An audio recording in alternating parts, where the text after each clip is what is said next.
Welcome, Tuesday Night Live. We're here to finish the job we started Sunday night, and we're going to add a few things tonight.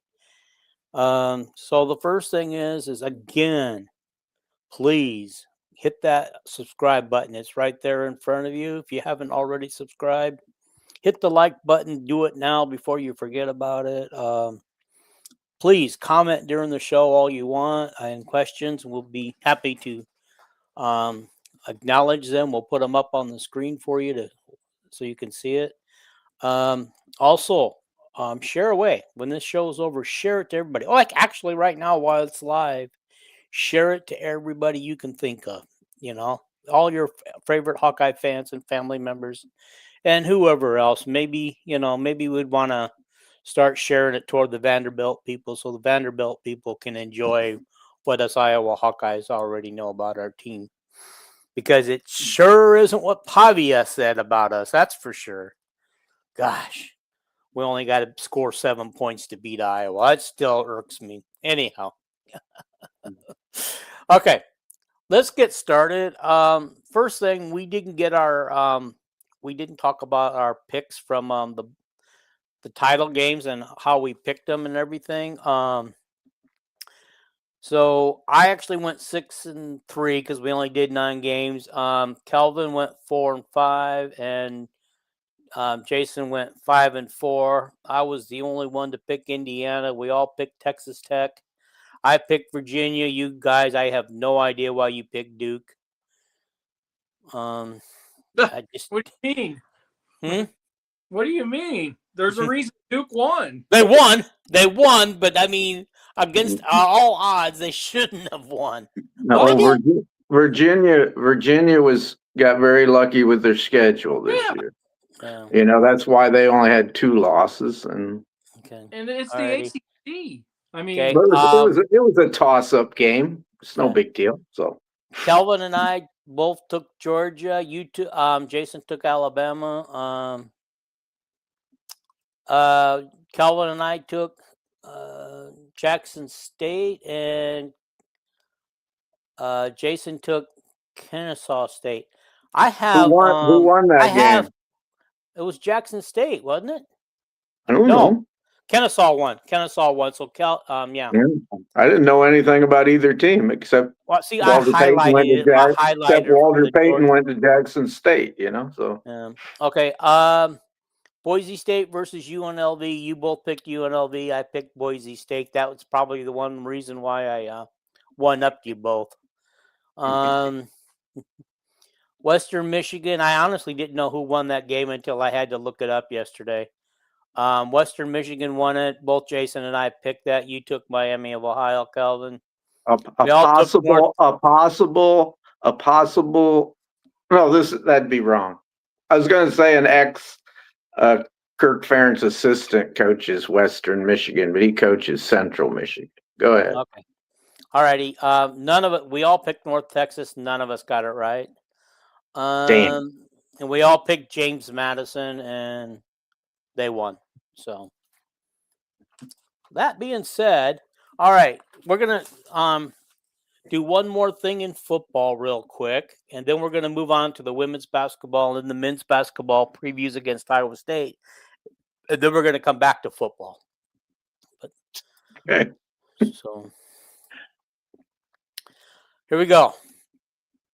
Iowa's offensive line are the finalists. Why don't we just name them? God, the next offensive line ain't even close. I don't even know who has that. Who has it, Calvin? Who was next in line? The 3 finalists are Iowa, Oregon, and Indiana, and hopefully that's the order of finish. What? Yeah. No Vanderbilt after the argument I was in yesterday? That's not even close. No Vanderbilt in the top 3? Oh my God! Vanderbilt didn't make the top 3. Oh, by the way, you mentioned Pavia. He's suing for another year. Is he really? They announced that because he's not a pro prospect. You know, he'd probably make a pro team, maybe. But anyway. Oh, okay. All righty. Well, I thought that was interesting today. I thought that was too. Super for another year. How's he thinks he? What's he basing it on? Did they tell you?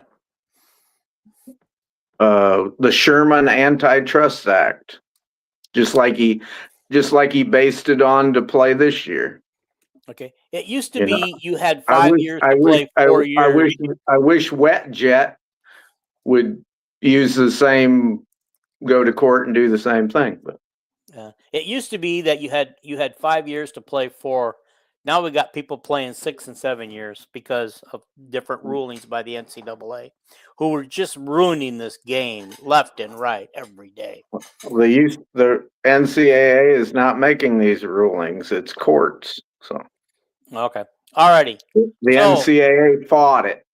yeah, But I guess I didn't get the whole thing up here, but Iowa's offensive line has earned an elite 94.3 PFF grade this season. Next is I cut it off. the Cut it next off. one was like the next one. This is the whole offensive line. The next highest one was like 82 or something. Yeah, it wasn't very big. It wasn't very big. Okay. Yeah.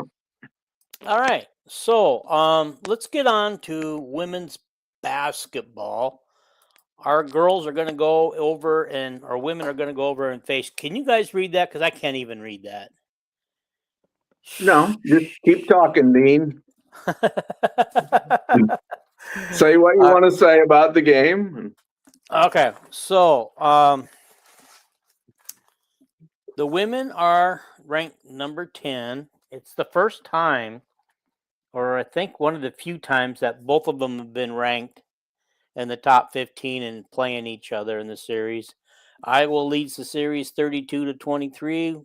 Iowa has 3 in a row and has won 8 of the last 9. As I said, Iowa State is 10-0. Their biggest win has come over Indiana. But I think they've had another couple other nice wins. They're blowing out teams by an average of 20 points a game or more. Crooks has scored 10 plus points in 77 consecutive games, longest streak nationally. But here's the thing with her. She also leads the nation with 27 points a game. All that I could tell you about if I could actually read this thing I put up on the screen. I should have just narrowed it down and gone with some kind of a graphic. I think she's shooting like 68% from 70. the field. 70? Okay. 73%. Yeah, it's 73%. 73, Okay. yeah. She's scoring 27 points a game and only playing 24. Yeah. Yep, that's true. I can't believe that Indiana is their biggest win. Well, Indiana was a national power, but I mean, have they lost a few more terrible. games? They're terrible this year. Indiana hadn't hardly lost a game, but they've been playing a bunch of nobodies. And the other day they played I watched your first Big Ten game, and they played Illinois, and Guyton's injured. She didn't even play. And Illinois literally beat them by 50 or 60 points. It was like, I don't know, 85-25 or something. Maybe Indiana was having a big letdown over losing to Iowa State. I mean, after all, they had to go to what? Indiana doesn't have any. Yeah, Indiana doesn't have any talent this year. Their good players transferred. That's why Maryland got that Fazan, that great 3-point shooter from Indiana. okay. Indiana just doesn't have much talent this year. Isn't that weird? Watching just surprised that was Iowa State's best win. What's that? Iowa State hasn't been playing anybody or what? Well, hang on, see if I can actually get this bigger for us. I can't. Okay. They have some Power 4 wins in there, I think. They beat Marquette. Mm-hmm. They beat Indiana.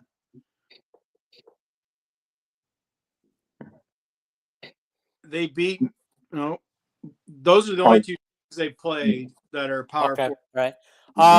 We have 2 common opponents, Southern and Drake. Iowa, we both beat Southern by very, very similar scores. And we beat Drake by a whole lot more than they beat Drake by. Yeah. If that helps.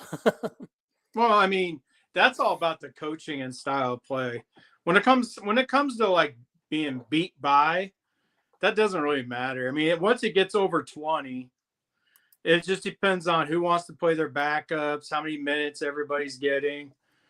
That's what it comes down. When it comes to games like that, when they're up by 20 or more every game, I mean, the whole game, it's not really about when you win, do one wins by 35 or one wins by 50. Because I understand that. Yeah, after it gets up so high, I mean, it just depends on the coach's philosophy on, like, we all know Jan likes to start the starters at the fourth quarter, regardless of the score. So, it's just that when it comes to the games like that, you really can't judge anything on it. I think I got an interesting stat I just came up with. Both the men and the women are scoring in the 90s. The men are scoring 94 points a game. The women are scoring 95. And so I was just doing a comparison. They're holding the women are holding their opponents to 57%. No, 57.2 points a game. Their field goal percentage is one of the best in the nation at .532. They got a .378 3-point shooting. Their rebounds are 42 a game compared to giving up only 27 rebounds. Their turnovers per game are 11. Their turnover margin is 6. They get 8 steals a game compared to 5. I would think they get 3. They get 3 blocks a game, but I would think with Audie Crooks that they would actually get more than that. No, she doesn't even average a block a game. They got that girl named Brown that plays beside her, is a really good power forward. Maybe she gets some blocks or something. But I was just knocked over by Iowa State has like 4 girls that shoot around 40% or higher 3-point shots. And then they have Audie Crooks on the inside. They must be like the most efficient scoring team in the country or something with numbers like that. They are very efficient from what I got down here. Because if Audie gets the ball on the block, she's scoring. And you better not foul her. She'll hit her free throws too, probably. But then to have all them girls hitting them 3-pointers, it's like, boy, that's dangerous. So yeah, they are pretty dangerous from what I got looking at right here now. But yeah, who you were saying, Addie Brown, she leads the team in rebounds and blocks. Yeah, Addie Brown. Crooks. Jada Williams isn't doing so shabby herself. And Sydney Harris is doing pretty good. Trying to see. I think this is where Jada Williams was the girl that thought about. She visited Iowa to transfer, and I don't think Iowa really wanted her. But she's not hitting her 3-pointers. Maybe she'll get into hitting her 3-pointers better. She is hitting them at a 35% clip. So I mean, that's still pretty decent. Yeah. No, I thought Jan quoted it as 24% or something. 24%. I'm looking right at it. I can't see nothing. I'm just going by memory. The only one on their roster that shoots 35% is Sydney Harris, and maybe that's who you saw, Dean. Let me look at it again. Sydney Harris shoots 35, but Jada. You're right. I was looking at Sydney. Yeah, and that power forward Brown, I think she hits her 3-pointers, and they had somebody on the team that's shooting like 47% from 3, and another one that was 40%, and another one that was 40%. Good news. The fourth one was like 37 or 38%. Yeah. Good news is Audie Crooks has only attempted 1 3-pointer this year, and she didn't make it. They actually have 3 players at over 50% from 3. Mm-hmm. There you go. So Yeah, that would and- include Kenzie Hare. Wait a minute, I'm sorry. Kenzie Hare, Andrea Jackson, Mhm. Reagan Wilson. I mean, going back to what Kelvin was saying, Addie Brown, she shoots 44% from three, but she's been doing that since her freshman year.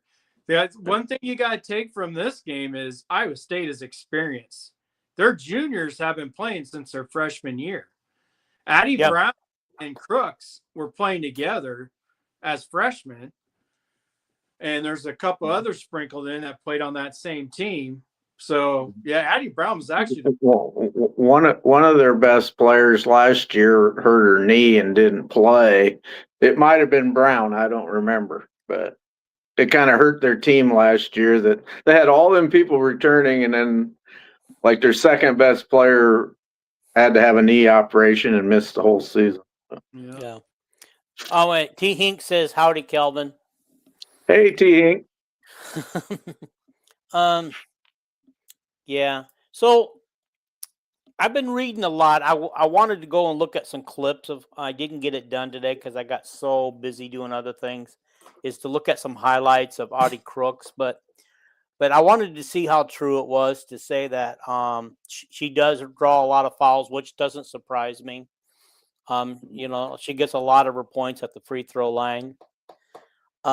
She has 28% of their points, of the team's points, which is that's got to be similar to what Caitlin Clark was doing for us, except Caitlin Clark played a different position, but Caitlin Clark was also getting 27 or 28 points a game, wasn't she? So she was probably scoring a lot of our points too. Caitlin was playing more minutes per game than Audie Crooks is doing this year, but it's probably got a lot to do with their schedule they played. But if they didn't play good teams, too. So here's what I'm seeing. What I'm hearing from people, and I can't verify this without looking at a clip, but we'll find out tomorrow night, is the referees aren't calling fouls on her when she is fouling people. They aren't calling her for lane violation when she's in the lane too long. She has had, and I don't know how true this stuff is. Historically, she has stayed in the lane too long, yes, but she's just too good. Like if Jan said today, if she catches the ball, she's gonna score. Get out of her way. No, don't let her catch the ball. Last year they put Hannah in front of her in the second half. We were behind Iowa State bad last year in the second half, and then we had this run. I don't remember if it was the second half of the third quarter or what it is, and she fronted Hannah in front of her and didn't allow. They tried passing it to her, and Hannah's such a good athlete. Yeah. She just jumped up and either knocked the ball away or would jump up and steal it. They're probably gonna try to front her and back her both. But that boy, if the other team, that leaves wide open threes, so I think they're going to put Hannah on her and they're going to front her. I think they learned a lesson a year ago, what Kelvin's spot on. And I think it's going to start from the beginning of the game. I don't know if they'll double her because of their 3-point shooting. I don't know if they can, but I think they front her. Because she is 6'3". What's Hannah? 6'2", but Hannah can jump higher. Yeah. Hannah is just such an athlete, and she's quick. Mm-hmm. So she can front. Yeah. Hannah showed us the other night in that game against Maryland. Boy, she'd just jump up there and just grab it from people before they could get to it when they were throwing it inside. But what do you guys think, Ava and Layla? Can they handle her? Can they? Should we expect foul trouble from those two girls? All three of them. I think I'll say Layla. I don't think she will foul her that much. I think they're going to front her. And when you front her, you don't have to worry about fouling her. Just don't let her catch the ball. And see how Iowa State adjusts to it. If Iowa State adjusts, then you're going to have to adjust. But I just don't see them fouling her the ones that could be athletic in front of her and are tall, but Layla, she's basically in the same mold, not quite as strong as Audie, because Audie bench presses more than we do combined. She's been a beast since high school, man. She's just a strong. I remember watching her play in high school, but yeah, she's gonna get hers. Like I think Jan said something like that today. Just let her get hers, but guard all the other shooters. She's basically Shaq without all the dunks. Remember I like Shaq this with says need to run Audie. I like that idea. I kept thinking if they even miss a shot, go on a fast break and just make her run down the court or get your shot before she catches up. Iowa State can beat us with their offense, but we can beat them with their defense. Because Audie ain't going to keep up with our girls running the court. If we can rebound and get the fast break going and turn them over and stuff, but yeah, I think that would be a good key. Yeah, I like that idea of running her to death. But we did say this. They're all juniors now, right? These girls that were freshmen. We did say that they had a very talented team when they were freshmen, and they were going to be scary good come their junior and senior years, and I think we're seeing that. I think it's coming to fruition. Well, no, but what I think, adding Jada Williams is what's really made them go. She averages 8 assists a game or something.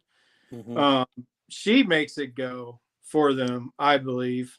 Was she coming in as a high school, or did she transfer from somewhere? She visited. She was transferred from Arizona State or someplace. Oh, that's right. That's the one. Yeah, she was one of them. She was the first point guard Jan brought in to visit there to take Guyton's. We were going to take a transfer point guard, and Jan did not offer her. I don't think. And they held out, and they finally got Chit Chat. Yeah, I'm happy to see that Chit Chat will be back in the game. Yeah, and I think you guys just answered Hink's question. What? Is Jada Williams the transfer? Yes. Yes. I think she runs the ship. She makes them all better because of her ability to run offense. Yeah. Well, I just hope that Chit Chat will play okay. I mean, she didn't. You could tell that she was a little rusty in the game the other night. And, of course, it seemed to change after she got her nose grabbed and they wouldn't call it. See, that's what I don't like about referees. This girl got blatantly pulled to the ground by grabbing her face and her nose, and they don't call nothing. It's yes, it can get physical at time, but boy, they sure like to let the women beat up on each other. You aren't going to like the officiating. When we play Iowa State, both years we played Audie, and Audie doesn't do anything wrong. But if you stand in front of her, even if you're a great big gal like Ava or Layla or O'Grady we had last year, if you stand there behind her with your arms straight up in legal position, when she swings and shoots the ball, she's going to smack her arm into your arm, and the referee's going to call foul. Which is stupid because Addie O'Grady was so pissed just standing there last year. Yeah, but that's the way it's going to be. Just get prepared for it and don't complain because that's what's going to happen. So yeah, all right. Hink is giving a prediction. He's not a homer, but he's picking Iowa. It's not a homer pick. I hope you're right, guys. What are your chances on Iowa victory tomorrow night? I pick Iowa as well. Like I said, I think they're going to have because they figured out the way to guard Crooks a year ago in the second half. I think they're going to start the game doing that very same thing because, I think Jan said that if she catches it down the block, it's over, right? So you might as well not play behind her. You might as well front her. Because if she catches the ball regardless, she's going to score. So you front her and try not to let her get the ball. And I think that's what they're going to do. And Hannah is so athletic. She jumps higher than Crooks. You have to do a lot to get the ball around her. unless you can lob it up and over and make it be a perfect pass. And then that means when nobody would come from the backside, I guarantee if they do some stuff like that, we'll adjust to somebody coming from the backside if they do the lob over, which a lot of times when these women do that, they throw the ball out of bounds, right? They throw it up and over everybody. So you're making the point guard make the perfect pass when you make them lob it over. That's what I think we're going to see tomorrow. So I think one of the advantages we have over the other 10 games, because they are 10-0, out of the other 10 teams, none of those teams have ever played against Audie Crooks before. This will be our third time, so we've got experience against her, and we can kind of know what to expect with her. So I'm hoping that will help. I too, this might be a homer pick, but I'm too going to pick Iowa win, close one. Kelvin. I think for Iowa to win, we're going to have to hit our 3-pointers, but which we haven't shown a very good, consistent. Of course, we got Chit Chat back. Yeah, Chit Chat's she's our best 3-point shooter, even better than McCabe. Well, her and McCabe, you know, and the other ones can get hot and do it, you know.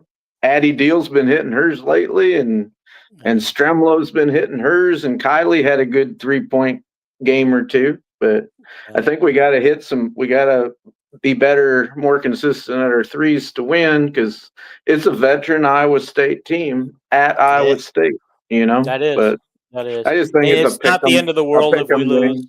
It's not the end of the world if we lose. I had no clue, because I don't follow Iowa State. I know their players and how they play, and I know they got a hell of a coach, Mr. Fenley, but I didn't know they hadn't played anybody. You know, that kind of gave me a glimmer of hope. Well, oh God, they've been unstoppable, but maybe they haven't played anybody. I don't know if we've played very many good teams either. But gosh, golly, guys, I'm supposed to be in a StreamYard meeting with. Oh well, I missed it. They'll have to talk to me later about it. they ought to know that you have a regular show every Tuesday night at 7. I know it, but they don't know that, because when they put that new commercial up, they said no set time. But we've been doing Sunday and Wednesday the entire football season. We've not deviated very much at all, just very rarely. Tuesday. Yeah. What the hell's a meeting is probably going to be just a bunch of blah, blah, blah anyway. So yeah, okay. All right, he wants to know why Levine doesn't play more. My experience with business meetings is a bunch of BS. Right. T. Hink asks, why doesn't Levine play more? Any intel on that situation?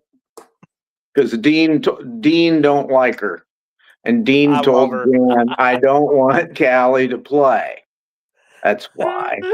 Oh, by the way, Callie looked good. Callie looked really good the other day. So. By the way, I think her dad kind of watches this show once in a while. He sent me a private message and thanked me for all my support of Callie.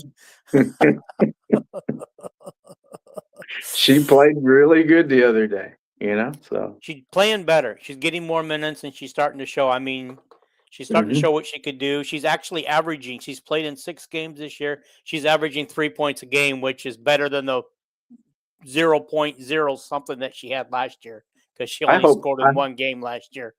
I hope Jan lets Journey shoot a 3-pointer in the game at Ames. I don't know. It sounded like Journey is a tremendous 3-point shooter, and she won't let her shoot. I know. I was listening to her thing last night, and she definitely won't let her shoot yet. All righty, so let's move on to the men. I mean, we've devoted a lot of time to the men. Okay.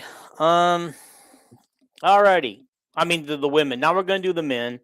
Iowa comes in as the 23rd ranked team. They're ranked number 4. 7 o'clock on Thursday on the FS1 channel. We're 1-1 in the Big Ten. That makes a hill of beans in this game because we're not playing Big Ten. Iowa's 8-1. This is their best 9-game start since the 2000-2001 season. Would that have been Tom Davis's last first year? No, that was Alford's year. That was Alford. Yeah, Alford was in there. Tom Davis's last year was 99. Yeah. Mhm. Mm-hmm. And I just watched that Sweet 16 game as well from 1999 on Wow. YouTube. I watched that just because everybody was talking about Cooper on the men, and how good he's playing right now for the men. Well, they talked about his dad with Jess Settles on that. I don't know if Jess Settles was actually playing. He might. I don't remember. But Jess was in his 6th year on that team. Okay, so he was playing. Okay. Yeah, they were making fun of him because of how many years he played. That was a very, very deep team. We had like 12 good players on that team with Jake Jakes and Guy Rucker and J.R. Koch and Jess Settles and Dean Oliver and McCausland. Yes, right. So, but that's what they were talking about, so it made me go watch that game. Yeah. Hink said he was born in 2001, so that makes him 24 years old. But he said he hasn't seen a Sweet 16 yet in his life. So no, he hasn't. I was alive. I was alive and watched the Final Four team we went, and it was the last time they played the consolation game. Not only did we lose to Louisville in the game to get to the championship in the semifinals, then we turned around and lost to Purdue. Well, but we almost beat Louisville. We did. Ronnie Lester getting hurt. Everybody swears to God if Ronnie Lester didn't get hurt, we win that game. Even after Ronnie got hurt, we kept it close. I think we lost by, I don't know, 8 points, 6 points, something like that. Was it Daryl Griffith that was on that team? Oh, yeah. Yeah, I think it was like Ronnie versus Daryl, and people were just all all on the show that they both were putting on until Ronnie got hurt. Yeah. Another guy that was on that 99 team was the freshman Joey Range. He was really good. Yeah. His only year at Iowa. Yeah. Hink, yes, Iowa did. We were just talking about that, the Final Four. That was, and they actually made 2 other Final Fours, I think, but that was back in the 50s. They were back-to-back Final Fours. They called them the Fab Five back then.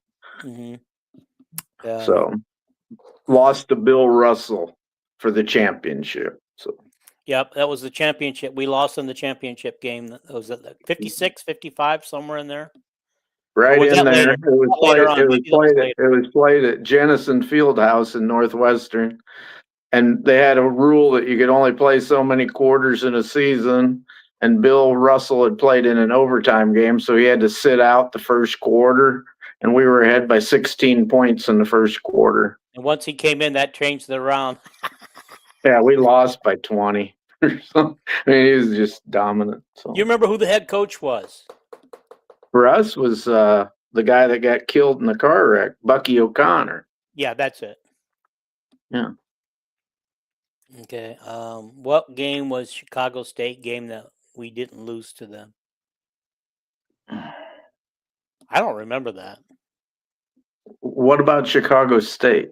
He said, "What game was Chicago State game that we didn't lose? Didn't we lose to them?"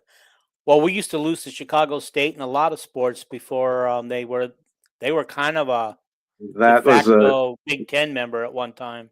That was the University of Chicago, not Chicago State. I can remember when Ronnie was here, we played Chicago State once and beat them by like 80 points or something.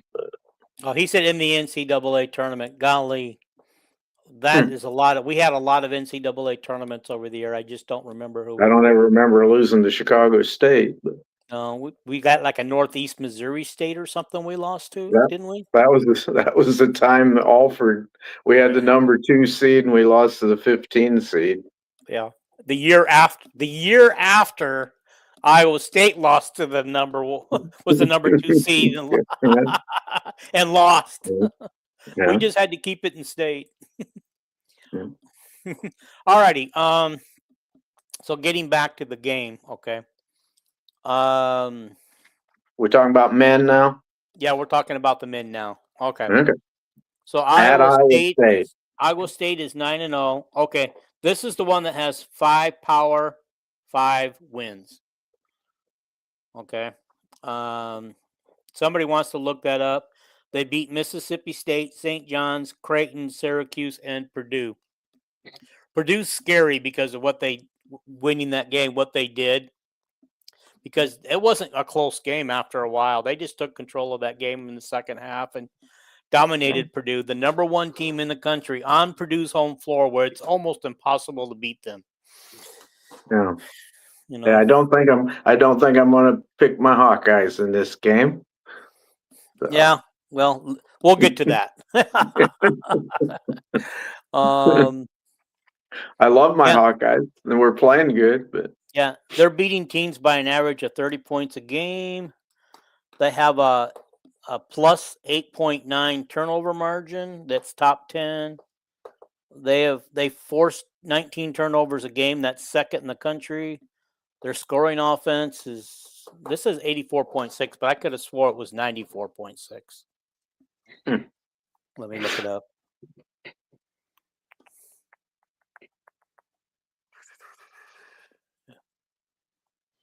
It's 94.6. That's what I thought. Yeah, because I said at the top of the show, so I don't know where I got that. They have I can't read my handwriting, but they looks like they average 11 steals a game for 8th in the country. 4 players averaging in double digits. Somebody named Milan, I'm not even going to try to get his last name, as their leading scorer, 18.3. He's number 2 in 3-pointers, and he shoots 3-pointers at a 53, almost 54% clip. Joshua Jackson is their number 2 scorer, 17.6 a game. He's also 6.7 rebounds and 5.4 assists. I have no idea if any of these guys are inside post people, because I didn't see their position. Then they got a Tamin Lipsy, 16.8, but he's missed 3 games because of injury, so I do not know if he's playing against us. Lipsy is the famous Ames High School basketball player. I don't know if it's his 4th year starting for him or what, but he's real good. So yeah, well, and I don't know if he's playing against us or not, because it didn't say what 3 games he missed. No, he's playing. Is he playing? Is he back then? Okay. His first game back was against Purdue. Okay. Killian Tower. I can't even read my own Torre. Yeah. I don't know. I got 12-0 on there. I'm not sure what that I got him on there for. Oh, that's his 12 point. 12.0. Yeah. that's his grade point average. Damn. Well, he's a damn good student, you know. Gotta be. Okay, here we go. Okay, let's see. T. Hink says, I feel like if Tour locks down Bennett and we don't have the secondary score, which is why I don't understand why we don't play Hausen. Is it Hausen? Hausen actually has had a soft tissue injury in his leg for like 3-4 months, you know, but he went off in Hilton last year.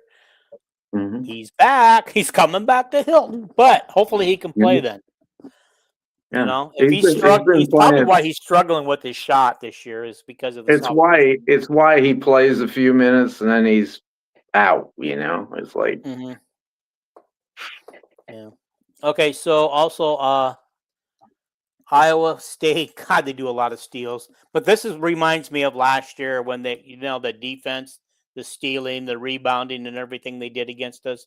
It was just like their defense was just like awesome, and I can't believe they actually lost games. But anyway, they got 4 players with 13 plus steals for 100 in total.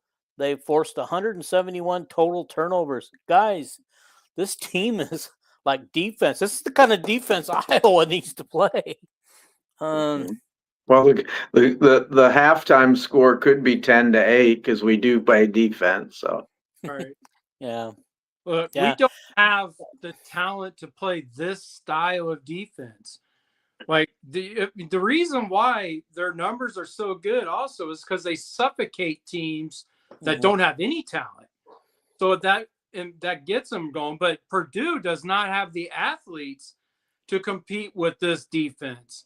But they don't run the right offense. I would pick. ESPN has Iowa State 91% chance to win. I think Iowa State's going to win, but Iowa, I think, is going to keep it closer. And it's because of our style of play. We do play defense, but all their man-to-man defense, that pressure defense, that can go away with all of our cuts and everything that we do with our offense, bringing all 5 guys out on a 3-point line, and you're setting picks. You got 3 or 4 picks. You're cutting to the hoop. Iowa's offense is set to do stuff like that against these athletes. When they play up in your face, I mean, you have to get away. You got to set picks. You got to do a lot of cutting. They're not going to have many open 3-point shots because Iowa State's going to play. If it stays close, Iowa State's going to play man-to-man. They're going to be in your face. They're going to be grabbing. They're going to be poking you in the belly button. Like, they do everything to stop you on defense. Iowa State is intimidating to some teams because they have freak athletes. They're fast as hell, and they play defense up in your grill. Like, you would. If the referees don't call fouls, you're beat. Yeah, because they're a physical defense. they are. I mean, your arms will be all scratched up. Well, it's the truth. I know. You know, Yeah. last year they had. Did they have a lot of their guys back from last year? They had a big guy that was taller than Ed Horton. His name might have been Jackson or something like that. He was like a 6'9" guy or something, and he was really good. Is that the Jackson guy that he mentioned, or it's the Molenchek or whatever? He's their tall. That ain't the guy. Yeah, he's their that Molenchek. Ain't the Molenchek guy a foreigner? Yes. But yeah, this guy was not a foreigner. He looked like he grew up in Chicago or something. And he was like, he went in the transfer portal, but I think that Aubaugh wrote a check for $1.5 million and brought him back. I mean, I don't know. There is no on the roster. There's no Jackson or anything, but that Molenchek or however you say his name isn't that guy. He's like a 6'9" white dude that can shoot threes. He literally does everything for them. Yeah, I remember him. But they had this big guy, that was built. He'd probably be one of their better rebounders. And Milan, the guy's talking about Milan, the guy whose name I can't pronounce because that's the guy that Jason was talking about from Yugoslavia or wherever he's from. They don't anyway. Like they have like 2 forwards and 3 guards. Like they don't have like a big body because even that Molenchek or whatever, like he's just a string being pulled. Maybe that guy that went in the portal, maybe he left. Yeah, I think he probably did because he was a big guy. They don't even have a center on the roster, and everybody they play is just grease lightning fast. Like their style, you can't be a big person to be you cannot be a slow person, let me say, because there are big fast people, but you can't be slow on any part of their defense. Even their center, which that foreigner, I can't pronounce his name, Milan, he plays the 5 position a lot because he's tall. But I feel like they play positionless basketball. Like they just have, look, you're guarding him, you're guarding him. I realize it's more complicated than that, but I'm just saying, legit. Well, that's how I've always felt Iowa, no matter who the coach is, that's always been Iowa State football. Just throw the ball out there. Go get them, boys. make my $1 million I'm earning this year look good. I think Mr. Otzelberger, or whatever his name is, he coaches the hell out of them. I'm sure he does. I'm sure he does. By the way, he was the one coaching in the G League and was very successful for a while. By the way, the junior from North Scott High School here, he committed to Iowa State probably when he was a freshman. Like the first game of the year here the other night, he scored 43 points. No, good. That's nice. Yeah, good for Iowa State, right? So. Okay. Well, I guess Hink says that Iowa plays positionless basketball too. Yeah. We do. Look who plays the 5 position for us. Menyagu, he's not a big dude. Menyagu, however you say his name. Like Manuel. Cam. Now you got me missing it saying that. Manuel. His sister will come and play for Iowa too, hopefully. So She hasn't committed yet. But I don't know what year she is either. But she's yeah, a junior in high school. Okay. But you're right. Iowa plays positionless. That's why I said this is going to be closer than we think. It's going to be closer than what ESPN predicts, I think, because I think the style of plays match. Iowa does not have the speed or anything, but the style of offense and their style of defense where they don't play man-to-man. You can't play man-to-man against Iowa State like that, like they can us. Mm-hmm. But our style of defense will be able to slow them down. And our offense, we should get some good, easy buckets because of all the cutting and everything. They may have to get out of their man-to-man if they can't stop us from doing what they want to do what we want to do on offense. So, well, here's a question for you. Okay, first of all, he says Hink says that Cam is not a center, but doesn't he start the game quote as the 5? He's not. He plays the 5. He's not a center, but he plays the 5. So he's our only guy over. Well, Fulgaris is also 6'9". Yeah. What's going on with Fulgaris? He's not producing the last couple games. He's getting into it. Like,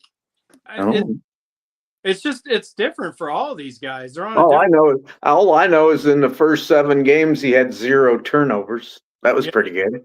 Yeah, but I mean, lately he's just not producing. Well, it's the competition has ramped up a little bit. Mm-hmm. Yeah, I don't know. We play. So do you guys call what we do slow down? Because I mean, the announcers are saying that we're slow down pace, but I feel like we're not slowing down. We move the ball around a lot. We get our shot because we're still scoring almost 80 points a game. Well, they're not. You got to understand what that means, though. Like they're talking about the efficiency of everybody.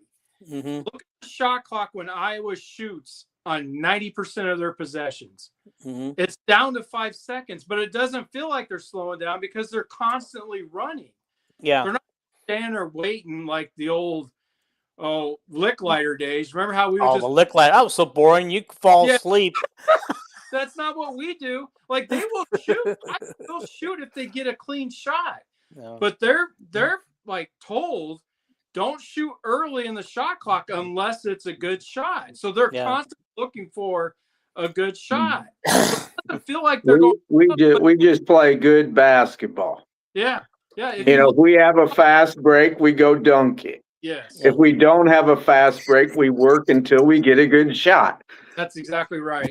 So what it's Bo Ryan basketball. It ain't Dick Bennett basketball. Well, it's very exciting. I've enjoyed watching it. I mean, even though France teams were fun to watch run and gun and score at a high clip, it wasn't fun to watch them not get back on defense and get scored on all the time. When he got hired, we had Steve Craftsman on.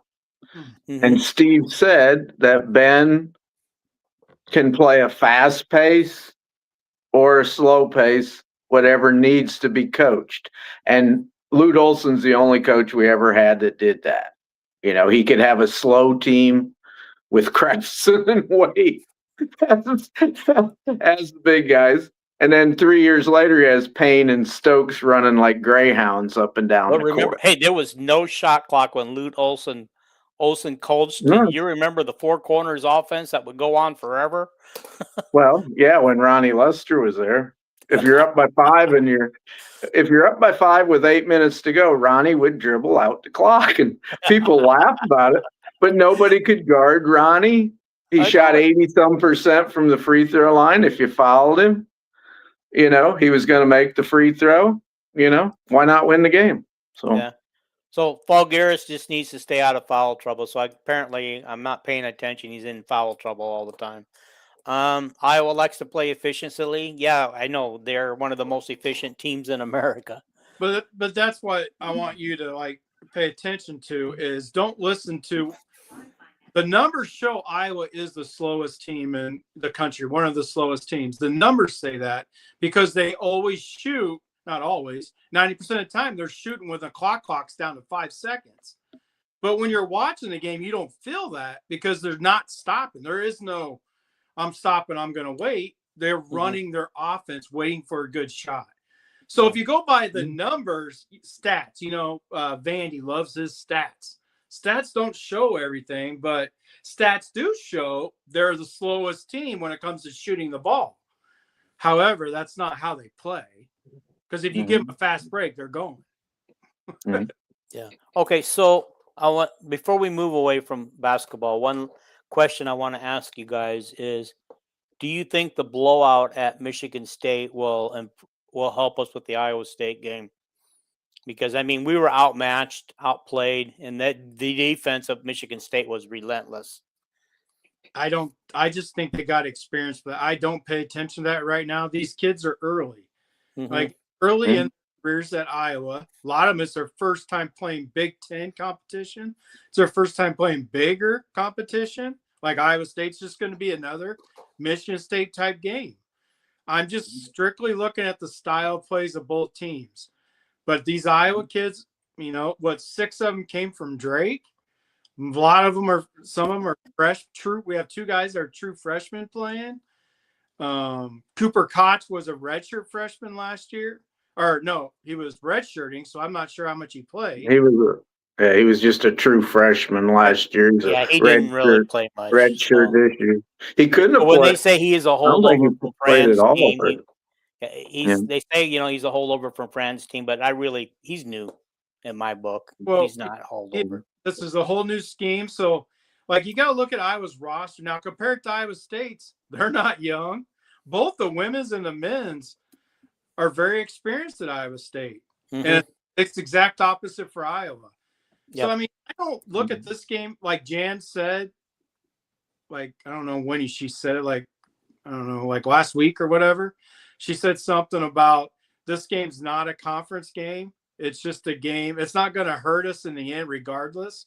If they lose, it's not going to affect anything other than maybe if they would get a number 1 seed or whatever, right? At the end of the year, it's going to be well, you lost to Iowa State. That's all. And that's all it's going to do for the men. It's going to give them more experience. It's going to get them. It's another game like a Big Ten game to where they're going to have to play another great Michigan. They're going to have to play Michigan, I think. So it's just a game to get them good experience. I'm not looking for them to win. I'm hoping for them to win, but I want to see the matchup. I want to see the style of play against each other. The men, you're talking about the men, right? Yeah. Yeah, I'm not looking for a win here. I don't have a good answer for your question, which was how does a Michigan State, that struggle affect us in this game? I have no answer for that. I don't think anybody really knows. I just know that they had to learn something, but they still might be tight. I don't know. I just don't know the answer to that. Is T. Hink got something he's saying down there? It says that he just wants to keep it close. Guys, we're going to go in our basketball segment, and I'm going to throw up a commercial because I need to use the restroom.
All righty. We are back, man. I just got in my chair almost in time. Yeah, I'm glad you got out of your chair in time. Yeah, there we go.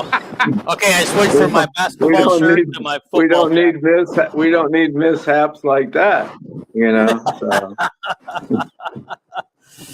All righty, back to our comment. start calling you Wet Jet. So hey, if T Hink is ever on, tell him I'd like to be his friend on Facebook. If he'd look up Kelvin Allen Fisher, I'd sure appreciate it. Me and him Hear that, been, Hank? yeah, me and him get along real good on that other podcast. So Okay, that's cool. Yeah. Okay, so I kind of lost where I was going to start here. Hang on for a second. Let me get back to this. He said, let's do it. Okay. All right. I think Dean just did. Yeah. Thank God. What's that? Yeah. You went to the bathroom, you did it. So anyway. Oh. I just trying to make people laugh while we're in a kind of a slow period here where Dean's getting organized. So Okay, I want to get back and just kind of talk about our season as football season as an end. Yeah, I know we covered a lot of stuff in the other podcast, and so I didn't have much left to go over, but I just wanted to see what can I say two things before you start? Yes. Okay, we got a new walk-on recruit, Ethan Headings from Iowa City West. In our after signing day, we got him. He's a safety, 6'2", 200 pounds. He's the third member from Iowa City West in this recruiting class, but he's a walk-on. And then today, we got a local kid down here, Bettendorf, Gavin Stecker. He's a linebacker, 6'2", 200 pounds, and he runs a 4.6 40. So that was, I just wanted people to know that news on them First two. 2027 recruit has committed. Okay. Yeah, Seth Wallace has that room so stacked. I can't. It's like unbelievable. So Kelvin, he wants to know what your address on Facebook is. my address. Yeah, My middle name is Allen, Allen, and my last name's Fisher, Kelvin Allen Fisher. Fisher. Just search it on Facebook. You'll find it. I'm the only Kelvin Allen Fisher on there, probably, and I'm the handsome one. I think he probably would just wants to. Do you have your picture on your Facebook? Oh hell yes! I'm a little thinner. But got a Hawkeye insignia right in the middle of my profile picture. Because you may just need to know the state that you're in, because there might be other Allen Fishers. I'm in Rock Island, Illinois. That's probably what he wanted. Oh. Okay. All right. I thought he was going to send me money. You asked him to be your friend on Facebook. I know. I said Kelvin Allen Fisher. There's no other Kelvin Allen Fisher on there. As soon as you type that in there, I pop up. Believe you me, I've asked a lot of women that. So. Yeah. Hank, you can look me up. Anybody else on here who's watching? If you want to look me up. I was going to look him up, but he always just puts T Hink. It looks like think. You know? I know what his first name was. I forgot it. Yeah. I forget. Well. All righty. So let's get to what our needs are for next year. What are we looking for? What do we have coming back? What are we looking for? And who do you think we're going to go after in the portal? Well, who we're going after in the portal is pretty much unknown. We got our coaches. We got our coaches following everything. Tyler Barnes says, and Kirk Ferentz said this week that,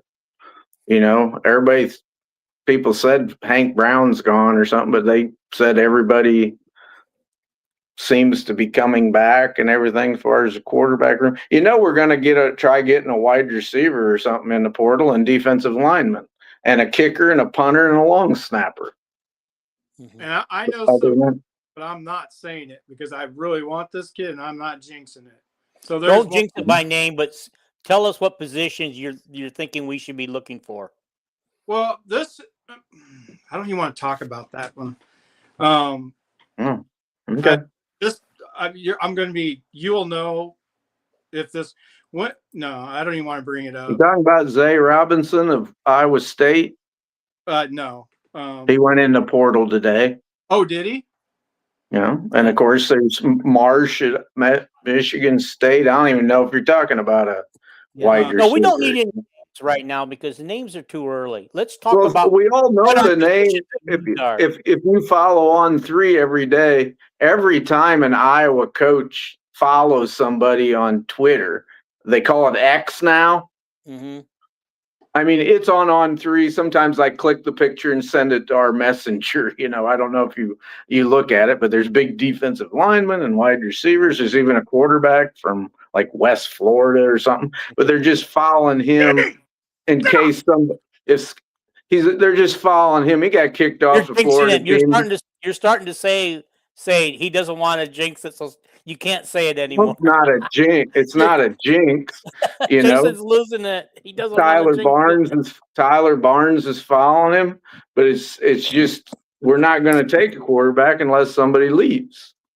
We want 4 scholarships and a walk-on guy. That guy's interesting. He got kicked off the team for using the N-word a lot in a video. Who? At Florida. Who you're talking about? Yeah, he's at West Florida now. No, he was singing the song. He was just singing the song lyrics. Oh. It wasn't. To me, it wasn't a big deal. Like you're singing along to a song on a video, and that's the lyrics of the song. Mm-hmm. But anyway. Okay, I got. If Hink says something about we're chasing a quarterback. Go ahead, Jason. Let Jason want to say something about it. All right. Wanted to for 5 minutes ever since you said the wrong words. But they are going to take a quarterback if they get this particular quarterback. Guarantee it.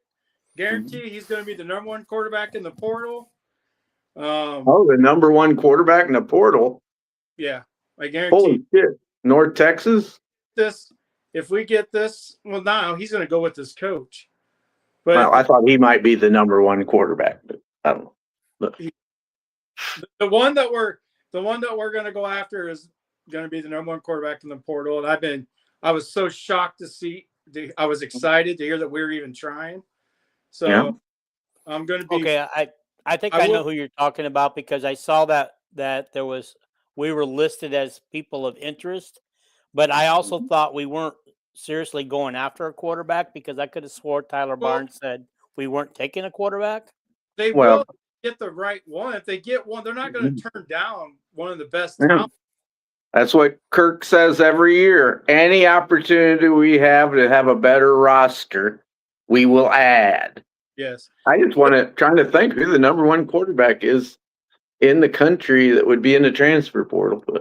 But I saw it, but I dismissed it, so I didn't remember the name. Kelvin, that's not what I meant. I meant like the number 1 quarterback in the portal.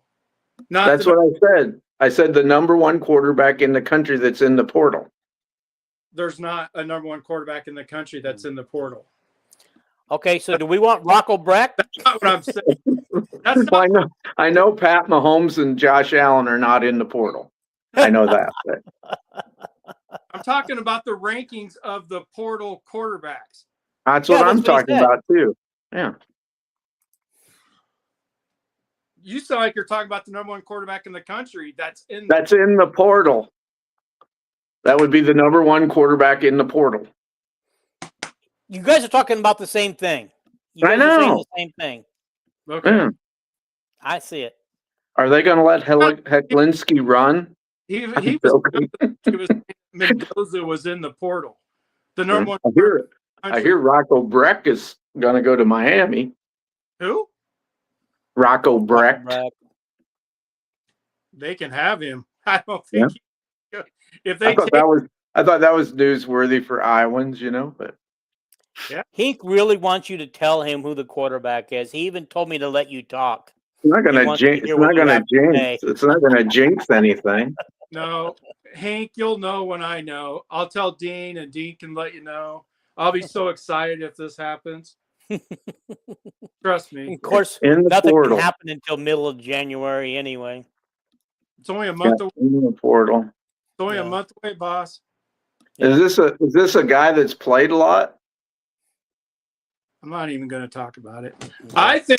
What I think is Iowa should definitely go after a receiver, though. The bottom line, they need receivers to get open. And however, they also need a quarterback to get them the ball. And Lester loves Hecklinski, right? So apparently he's obviously a more accurate quarterback. He's just not a power runner that, Gronowski was. Gronowski would have been the perfect quarterback for Lester's offense if he was a tad bit more accurate. Like, he missed a lot of just simple comeback routes until the fourth quarter. His completion percentage is 65 or something? Hell, and that was because of the fourth quarter passing. In the fourth quarter, he became the perfect quarterback for Lester's offense. No. I think. So is Brown leaving or not? I think so. I still think so. I won't. Well, Jason guaranteed it like a month ago. But Tyler Barnes said no, they weren't losing any quarterbacks. Well, I mean, yeah, that's what they say right now. Everybody said the same thing about. Oh goodness, we learn this every year. Every year we bring up what coaches say at this point. We said the same thing about what's his nuts that ended up leaving. Sully? No, not Sullivan. It was a Sully. Sully didn't leave until the spring was over. You can't leave when the spring's over this year. Well, you can leave, but you can't go no place else. Yeah, I was going to say, if you're not in the portal by January. He had the cool name, Deuce Hogan. Everybody was saying the same crap about Deuce Hogan. And then he jetted and he had his mom write a note blaming everybody. So, wait a minute. Are we referring to the Notre Dame quarterback? I'm not saying. He's not saying anything. I'm not going to. Jason's face lit up like a Christmas tree there, though. No, it didn't. No, it's not CJ Carr. Okay. I don't know which one. Sully, it would probably be some quarterback that's lost his coach. Yeah. That's why I said the North Texas. It doesn't fit the new coach's scheme. I don't know if the North Texas quarterback would do good at Iowa, though. Then we'd have to change our style. As far as, he can run bootlegs and stuff. I don't know. He sure looked like he could do about everything when I seen him a little bit. Of course, he wasn't playing against maybe the greatest competition, but he's more air raid type quarterback, but he can probably do the bootlegs and stuff that Lester likes. So maybe he could. Westermaker, I believe was his name, but he's hilarious because he's the backup quarterback in high school, and the starting quarterback in high school was a star too that went somewhere as a 5-star. I can't remember who the hell it was now. So he walks on and gets the starting job at North Texas, but he never played in high school. It's just amazing. But he had a star in front of him. That's just how it works. But we know we need defensive linemen in the portal. Yeah. They've pretty much said that. There's a bunch of rumors going around about a bunch of running backs leaving, but I don't believe it.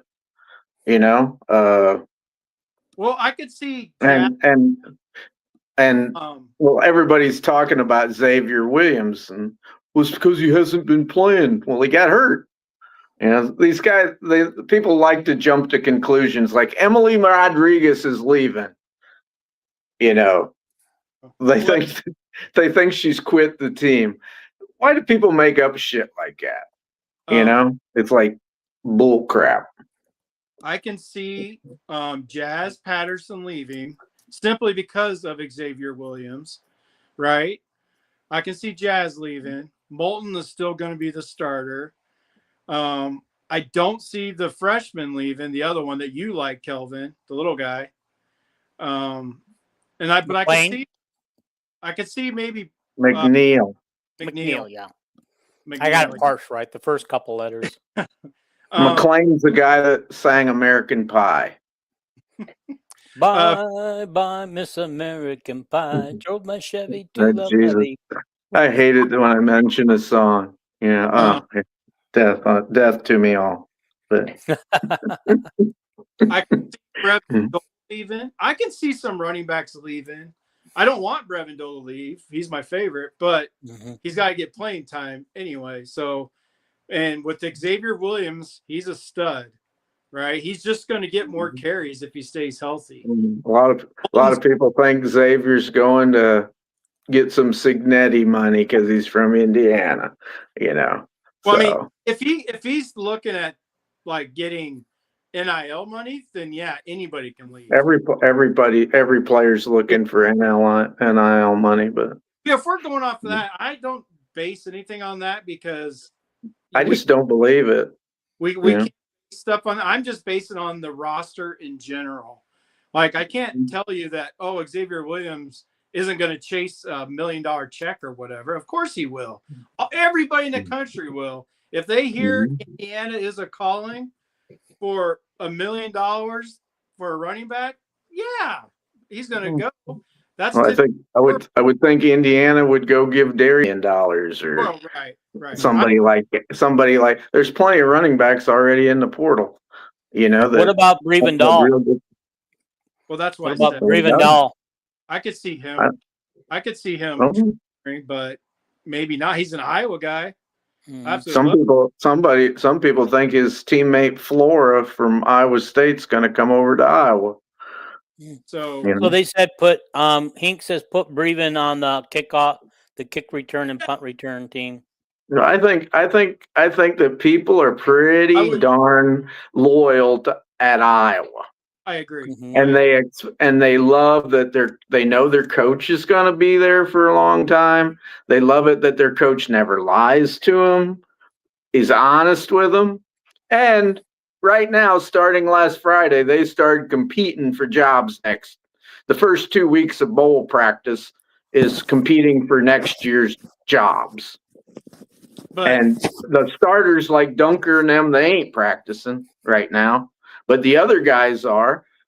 After you have your bowl practices done, that's when a kid might say, hey, I fell behind so-and-so during December practice. Maybe that's a sign I should leave. I could understand that. Well, the good news is nobody's opting out of the bowl games. And I think that's great because they've got a full week to decide from the end of the bowl game until the time that the portal opens to decide if they want to go or not. And, the thing is we may see a little more than we're used to seeing in the transfer portal because they only get one shot this year. One shot. If they're not in it in January, then they're on up. They're with us for the rest of their next year. I just want to throw it in, T-Hink, 100%. You read my mind. I want Breven Dahl back there returning kicks. That would be amazing for me. I would love it. He's a bigger version of Wet Jen. He's not going to have the side to side, but he'll have. He's not a joystick guy. He's a straight ahead speed guy. Yeah. Yep. He'll break more tackles possibly. Wet Jen surprises me with how many tackles he breaks at his size, but yeah, I'm with you, Hank. I've been begging for that. I'm praying that happens next year. That will be fun for me personally, but the team hopefully. I think the only reason LeVar don't mention him when they talk about who's the backup returners and stuff is just Breven hasn't been practicing a lot. He's been hurt all year. Yeah, you're right. Yeah, you got to at least show up on the scout team. Yeah, he's been. That's why he keeps mentioning Jackson Nave, who's a walk-on wide receiver. So it's I think KJ Parker gets the punt return team next year. That's just my guess. I think he's already mentioned that the guy on the team reminds him of Cooper DeJean. I think Lutmer's going to return the punts next year. Who did we have back there with Wet Jet this year? In kick return? The new what's his guy? The new receiver. I don't know. TJ Washington was back there some. Because they actually kicked to him and he had a good return. I can't remember who it was. Are you talking about kick return or punt return? Either one. I can't remember. He had Phillips return some. That's what I was trying to say. Sam Phillips. That's the one that had the decent return. Yeah. Yeah. But he's gone, right? I'm right. He's a senior, correct? He's gone. He's gone. We got 4 wide receivers gone. Mm-hmm. We got 28 seniors possibly if Entringer leaves. So. Mm-hmm. And next year we only have.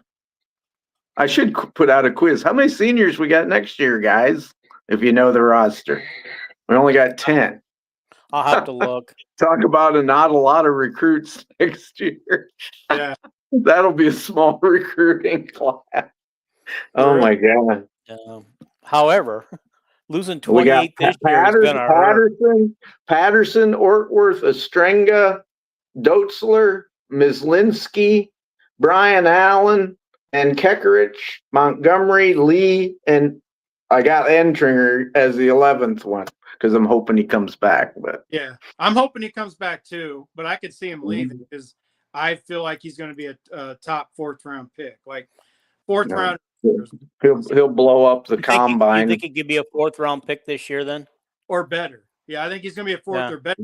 If he gets that kind of feedback from the NFL, then he's gone. You know, I believe, and like what Kelvin said, and if he goes to the combine and blows up there, which I feel like he would, the NFL scouts noticed him on that damn kickoff return where he missed the tackle like 3 years ago against Michigan, and he chased the guy down, and they go, "Oh my God, that guy's the fastest man on earth," you know. And then the bowl game, he wrecked his knee. You know, so anyway. But because he has a motor, like he just goes until the play. Great athlete, you know. Yeah. Okay, guys. I mean, I think in another show we're going to go position by position and who's behind and you know who going to take over the possible starting spots next year. But I don't want to go through that now because like we don't know who are DBs for next year, who are linebackers for next year. Who's going to man the defensive line next year? Who are the new guys on the offensive line? Things like that. We'll find out a lot of Epinez is going to get himself on the edge next year. You're gonna find out a lot how guys practice here in December, and then you're gonna find out a lot more in the spring. But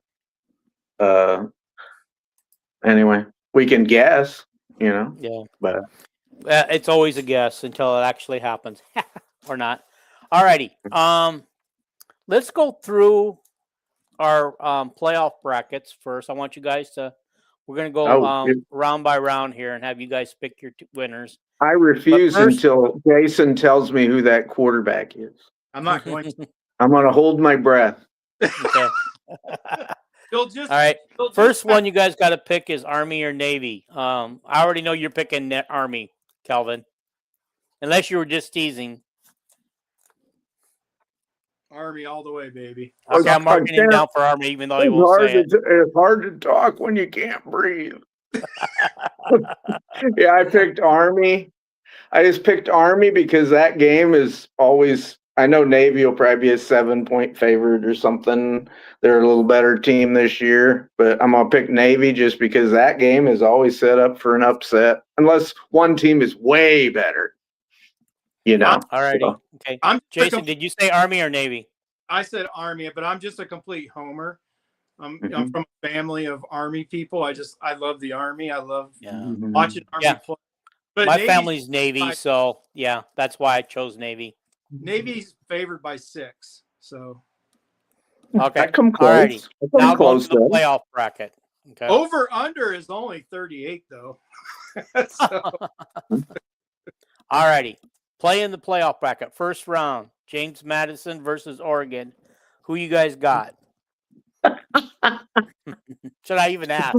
Should I just mark it automatically? I don't know why the hell James Madison and Tulane are even in the playoffs. But yes, I'm taking Oregon. I'm taking Oregon. Notre Dame could be in if it wasn't for those two teams. If they stay within 3 touchdowns of Oregon, I'll say, "Hey, good job, little Jimmy Madison." But I understand Tulane because they do have the one spot, right? They're going to give one G5 a spot, and I'm for that, right? Because there's been years where Boise State was extremely good back in the day.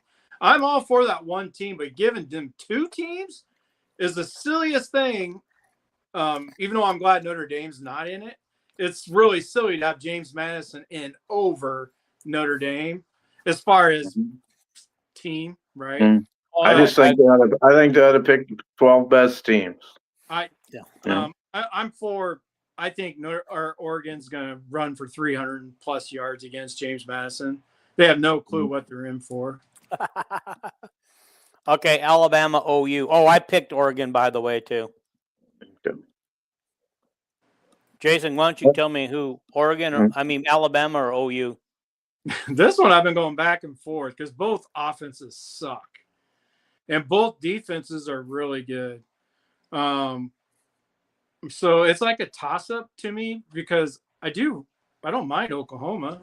I grew up, I had a family member who's a huge Oklahoma fan. I'm just going to go with Oklahoma for the heck of it because Bama probably shouldn't be in there with 3 losses. Let's just say that. I also took Oklahoma. What about you, Calvin? I'm taking OU. Okay. Both offense. That's going to be a bad game to watch. I don't know. Be kind of like, what was that game you said reminded you of the Iowa-Michigan State game? That game? Well, it was the Indiana-Ohio State game. And so many people on the internet, so many SEC people on there were saying, what a terrible game. Because there's it was a good game. For 2 teams that can light it up, they sure had a hard time lighting up the offense in that game. Yeah. Okay. I can't wait for them SEC teams to play those 2 teams. Okay. Tulane versus Ole Miss. I took Ole Miss. Yeah. Me too.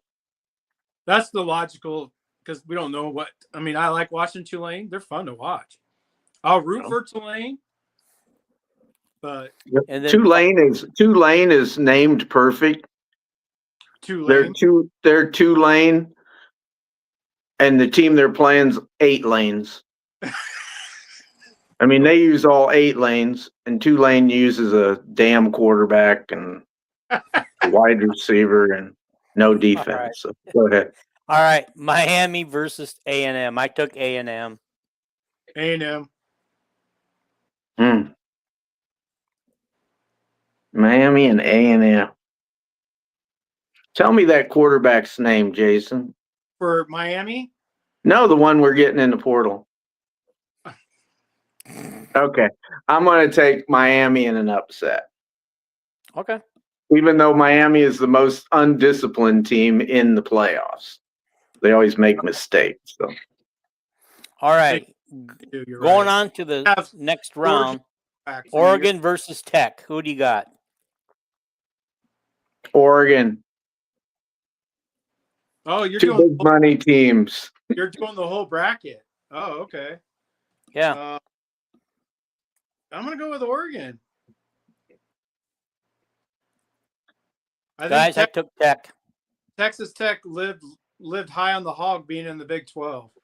Mm-hmm. So I'm going to. You might be right. You might be right. They've been punched in the mouth the way they will that. One thing I have to say about Texas Tech, I was surprised how many athletes they had, like in their front 7 on defense. Yeah.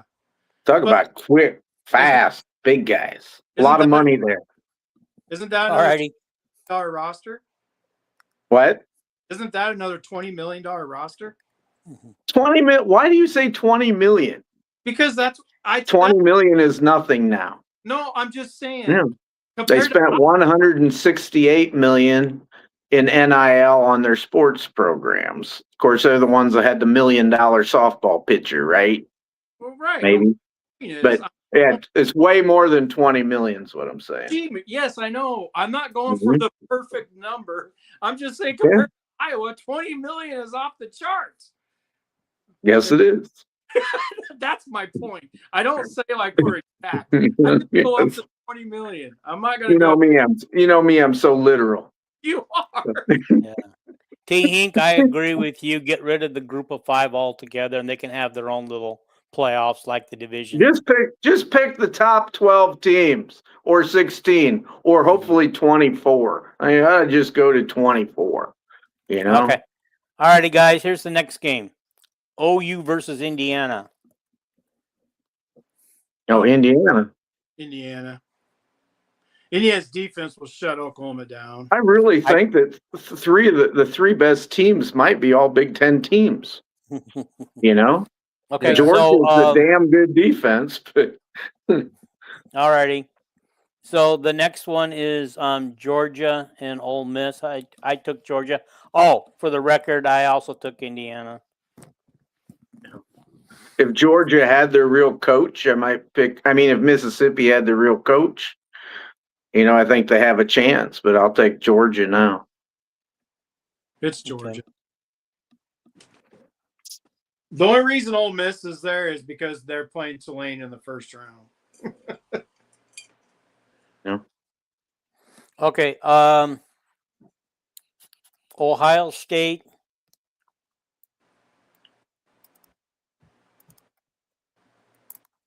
Playing whoever team you chose, A&M or Miami.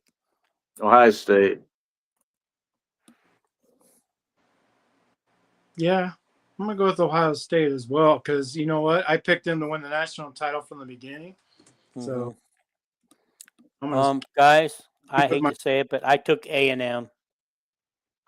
Well, don't hate to say it. Just say it. No, no. I'm sorry. I took OSU. Oh, you can't change now. You can't be listening to what me and Jason pick, and then you pick it. No. I'm gonna start holding my breath again. Yeah. No. Here's my semifinalist. I'm going to tell you right up front. Because I'm doing this in a bad way, so I should have. I'm just teasing you, Dean. Yeah. So I have Tech, Indiana, Georgia, and Ohio State in my Final Four, with Indiana again over Ohio State for the national title. Okay, somebody will have to lead me through the bracket because I haven't looked at the bracket at all. What's our next game we're picking? So it would be Tech versus Indiana. Well, this is my pick. So it's whoever you pick, Oregon over Indiana. Yeah. Okay, that's going to be a good game. That's where you got to beat a team twice in a year, right, Jason? Right.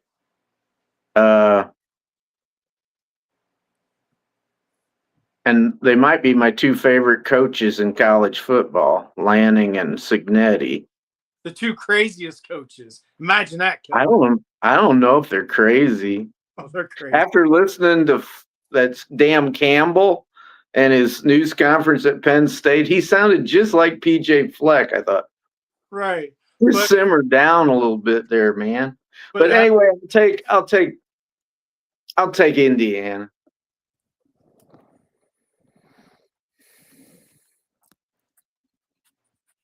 Okay, you got Indiana. Mm-hmm. All righty. And who's your winner of Georgia, Ohio State? Ohio State. And then Ohio State will beat Indiana the second time around. Yeah, I didn't even think about that when I posted my things on the ESPN thing. What didn't you think about? Again. Yeah, it was just like last year. Ohio State was fourth in the Big Ten, and they end up winning the national championship. This year they'll be second in the Big Ten and win it. But yeah. All right. Anyway, who's your two finalists, and who do you got winning it? Oregon's going to beat Indiana.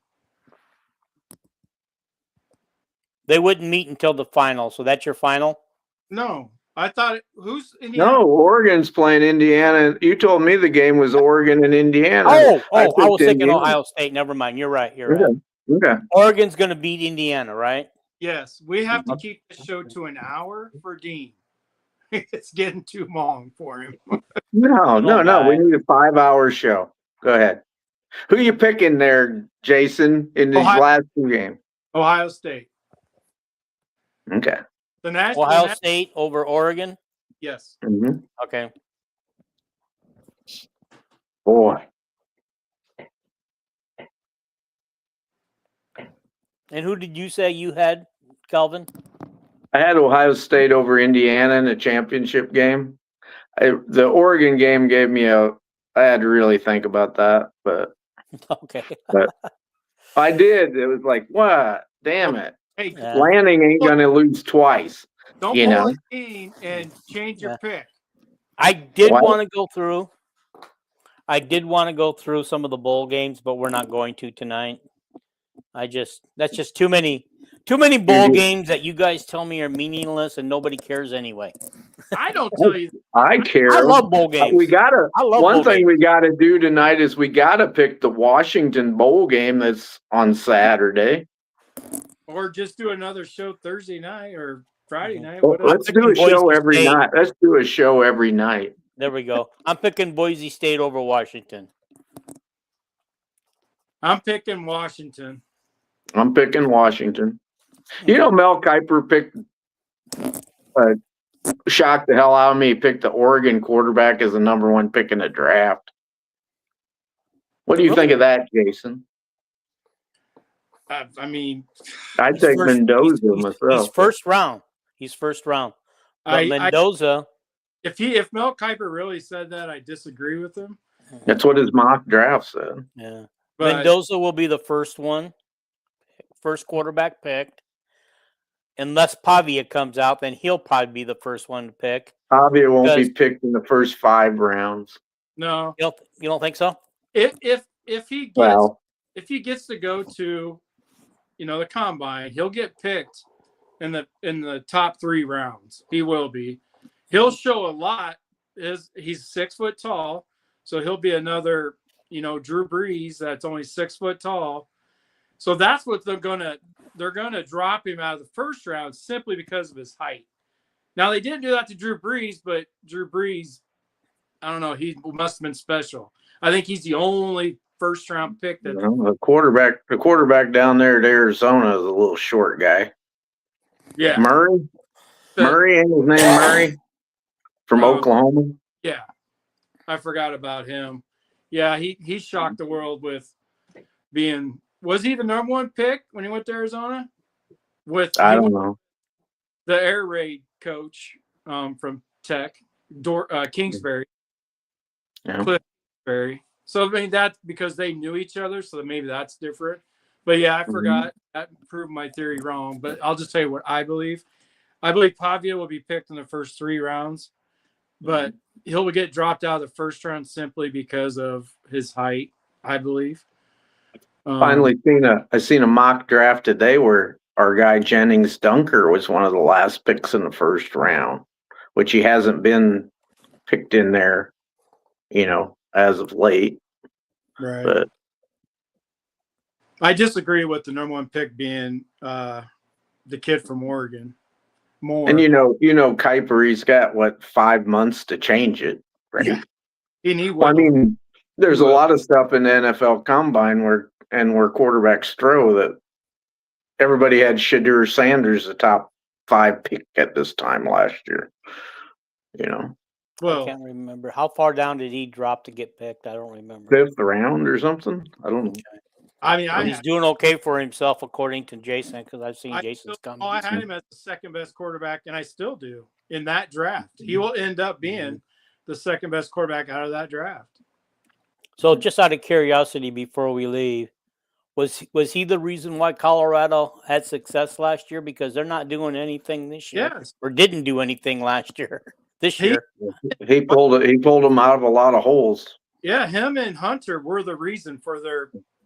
They had 100 points because their defense just blows. The offensive line just, and that's what Sanders has to get out of. He's so used to the offensive line being bad. So in Cleveland, he does, but he's also a rookie, so I can't hold that against him. He makes some bad decisions to get out of the pocket because he's so afraid.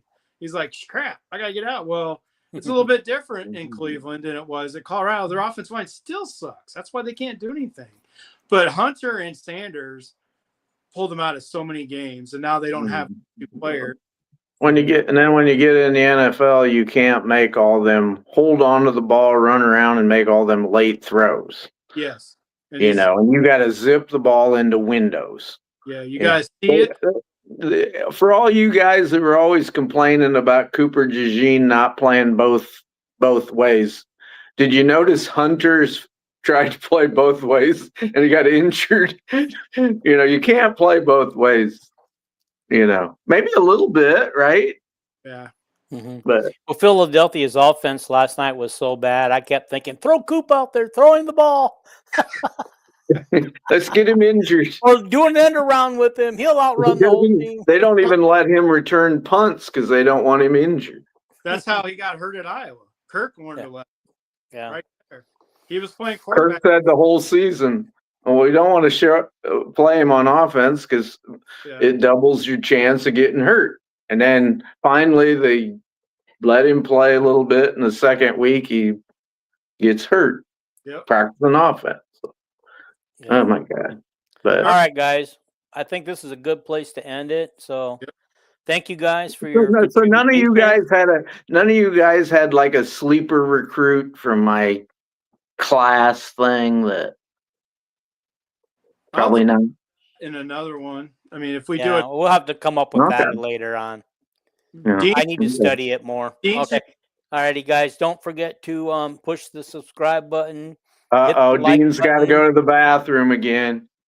Hit the like button. Let's go. Let's just say goodbye. Say thank you, guys. Share this out. And we appreciate every one of you who are watching. Take care. See you when we see you.